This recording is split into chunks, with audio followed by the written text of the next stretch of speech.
Cuando uno se vuelve cuidadoso de la lectura de la palabra de Dios y no la lee simplemente por leerla, ni por descubrir allí novedades, sino para encontrarse realmente con lo que Dios quiere decirnos, seguramente encuentra una cosa interesante, y es que en varias oportunidades, cuando Jesús realiza milagros, normalmente después de realizar un milagro le dice a la gente que no se lo cuente a nadie.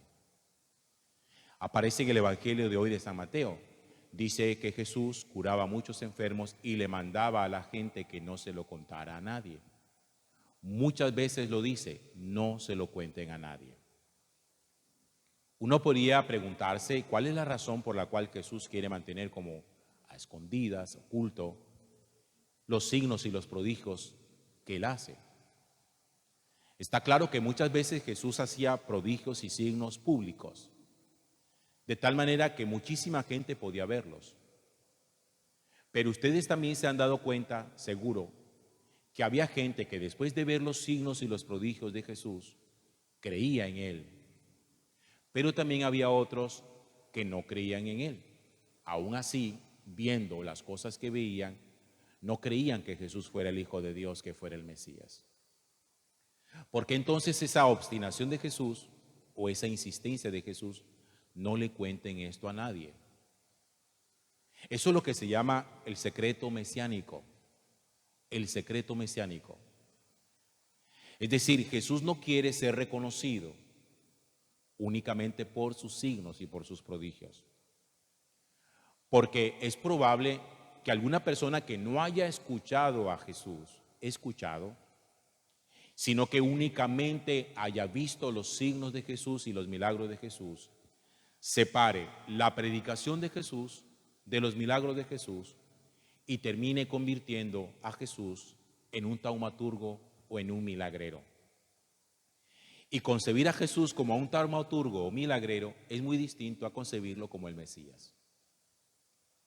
Para poder descubrir a Jesús en la integridad, no solamente hay que ver las cosas que hace, sino también las cosas que dice. Porque su palabra va siempre acompañada del signo. Jesús, miren, antes de hacer un signo, primero predica, primero anuncia la palabra de Dios. Solo después que anuncia la palabra de Dios hace el signo. No es lo contrario. No hace primero el signo para después predicar la palabra. Por eso para Jesús es muy interesante y muy importante quiénes son aquellos que adhieren a Él, no por las cosas que ven, sino por las cosas que oyen. Jesús no quiere ser reconocido simplemente como un milagrero, de ese al que mucha gente acude para obtener un favor de su parte. Por eso Jesús dice, miren, no se lo cuenten a nadie. No se lo cuenten. Dejen que cada uno oiga, dejen que cada uno vea. Así se convertirán en testigos. ¿Qué es un testigo? Una persona que ha obtenido de primera mano el testimonio y la información. Un testigo no es alguien que cuenta cosas de oídas. Así como cuando usted le preguntan, ¿usted fue testigo de este acontecimiento? ¿Usted fue testigo de este accidente? Y si usted responde, no, señor juez, a mí me contaron, yo no lo vi, pero me contaron. El juez va a desestimar su versión y dice, su versión, su testimonio no sirve. ¿Por qué no sirve, señor juez? Porque usted no vio nada. Usted vino a contar aquí un chisme, una cosa que otra persona le contó. ¿Saben ustedes esto qué significa? Que la experiencia de Jesús tiene que ser siempre una experiencia personalizada. Y que ninguno de nosotros debería contentarse únicamente con escuchar cosas de Él. Yo no sé cuántos de ustedes les habrá pasado que ven hermanos de la comunidad que han tenido mucho crecimiento espiritual y que ustedes dicen, cómo se nota que fulano, fulana, que estos esposos han tenido una gran experiencia de Dios, y de pronto usted se plantea para sí mismo, ¿cómo me gustaría a mí vivir esa experiencia? Pues déjeme decirle que la experiencia que otros tienen no es una experiencia de privilegio, en el sentido que uno diga, el Señor a ellos los privilegió. pero a mí no. Esto es para ellos, esto no es para mí. Pues no. Lo que es la experiencia de otros, el Señor quiere hacer la experiencia propia. Lo que usted ve en otros, el Señor quiere que usted lo contemple, que usted lo vea. Pero el Señor necesita que usted aprenda a agudizar el oído. Fíjense ustedes, por ejemplo, hoy que nosotros estamos celebrando esta fiesta de la Santísima Virgen María, ¿cómo ocurrió en María el milagro de la encarnación del Hijo de Dios? No fue que primero pasó. María no se vio primero embarazada y preguntándose, epa, ¿y aquí qué pasó? ¿Por qué estoy yo embarazada? No, María primero recibió del ángel un anuncio de palabra. Y el ángel le dice a ella, concebirás y darás a luz un hijo y le pondrás por nombre Jesús. María pregunta, ¿cómo será eso? Después que el ángel le explica, solo después que el ángel le explica, María dice, aquí está la esclava del Señor, hágase en mí según tu palabra.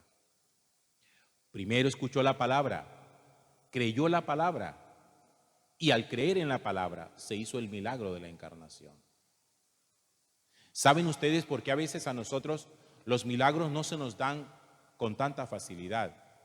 Porque nosotros primero queremos el milagro y después la fe.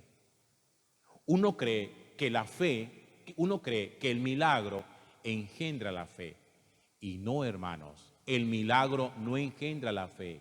Es la fe la que engendra el milagro.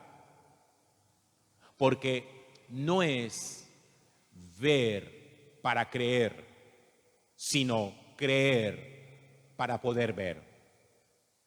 Por eso Jesús a Tomás le dice, porque me has visto, has creído. Dichosos los que creen sin ver. Por eso Jesús, cuando hace milagros, suele decir, no se lo cuenten a nadie. Porque a Jesús no le interesa la fe por el milagro, sino la fe por su palabra. A Jesús le importa la adhesión del corazón a su palabra que la adhesión del corazón a la evidencia. ¿Alguna vez les ha pasado a ustedes que tienen a su lado una persona a la que ustedes aman sin lugar a dudas y le preguntan, ¿tú me amas? Usted le dice, claro, yo te amo. Y la otra persona le dice, demuéstramelo. Usted le dice, pero ¿cómo quieres que te lo demuestre? ¿No crees en lo que te estoy diciendo? ¿No crees en mi palabra? ¿Cómo se sienten ustedes cuando amando a alguien, esa persona le pide la demostración de su amor? Y solamente si ustedes hacen lo que esa persona dice que deben hacer para que le demuestre su amor, le va a creer. Nosotros generalmente queremos que nuestra palabra sea aceptada y que si uno dice, sí, yo te amo, la otra persona lo crea sin necesidad de la demostración. Por eso Jesús oculta cosas. Porque no quiere sencillamente andar por ahí por el mundo regando milagros, tirando milagros, que a la final mucha gente ni siquiera le va a importar. Porque hay gente que seguirá siendo incrédula aún viendo los milagros del Señor. Miren, este ejercicio que nosotros hacemos con mucha regularidad, de sacar una procesión en honor a alguna de las advocaciones marianas, de rezar el rosario todos los días, de orar y de honrar a la Santísima Virgen María, especialmente los sábados, que es el día mariano, tiene que para nosotros traducirse en una experiencia en donde nosotros como ella seamos capaces de decir, ¿sabes qué, Señor? Yo creo en tu palabra. ¿Saben qué desdice de nuestra fe?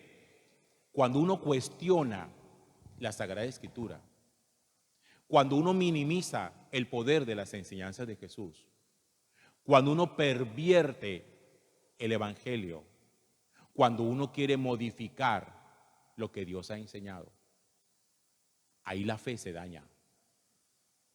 Porque la palabra de Dios es la palabra de Dios y es inmodificable. Y somos nosotros los que tenemos que adaptarnos a la palabra de Dios y no la palabra de Dios a nosotros. El mundo no tiene que la palabra de Dios no tiene que adaptarse al mundo. Es el mundo quien tiene que reconocer la palabra de Dios, su eficacia, su poder salvador. Creer para poder ver. No es ver para poder creer. Primero confía en la palabra y verá los prodigios de Dios. Gloria al Padre y al Hijo y al Espíritu Santo. Como era en el principio, ahora y siempre, por los siglos de los siglos. Amén.